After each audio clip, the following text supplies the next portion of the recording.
Sejarah Indonesia mencatat lembaga militer pernah berkuasa dalam kehidupan bernegara, ditandai dari berdirinya sejumlah dewan daerah yang menentang pemerintah pusat.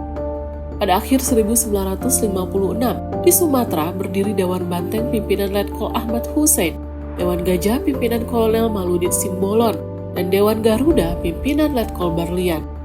Kemudian di Sulawesi Utara, Letkol Vence Sumual mengumumkan Piagam Perjuangan Semesta pada 2 Maret 1957 yang memberlakukan pemerintahan militer di daerah itu.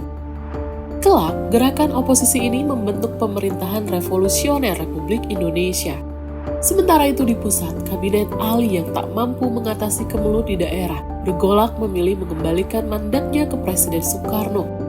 Ketika Presiden Soekarno kemudian menunjuk Kasat Letjen TNI Abdul Haris Nasution untuk membantunya, Nasution meminta UU Bahaya atau SOB diberlakukan agar ia bisa menjaga keamanan negara secara menyeluruh. Soekarno menyetujui usulan Nasution, sementara Soekarno tetap memangku kekuasaan tertinggi selaku penguasa perang tertinggi.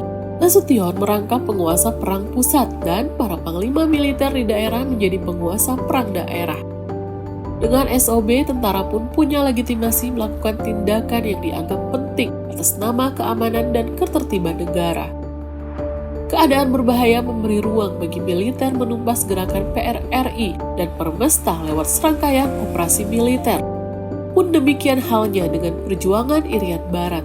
Modernisasi angkatan perang hingga mobilisasi umum tak lepas dari pemberlakuan SOB. Namun lambat laun, otoritas tentara kian meluas. Mereka dapat menangkap para oposisi atau orang yang dianggap koruptor, mengampu jabatan sipil hingga menertibkan pers. Lembaga militer pun tak lagi hanya berkutat soal pertahanan negara, melainkan merambah ke bidang politik dan ekonomi. Pada 1958, banyak perwira AD yang melibatkan diri dalam kebijakan nasionalisasi perusahaan Belanda.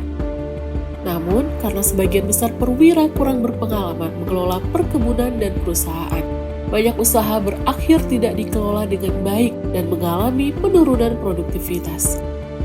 Keterlibatan peran tentara di sektor ekonomi tak lepas dari gagasan Nasution tentang jalan tengah yang didengungkan tahun 1958.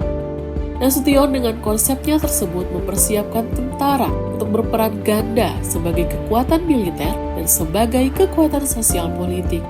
Doktrin inilah yang kelak dikembangkan menjadi Dwifungsi ABRI.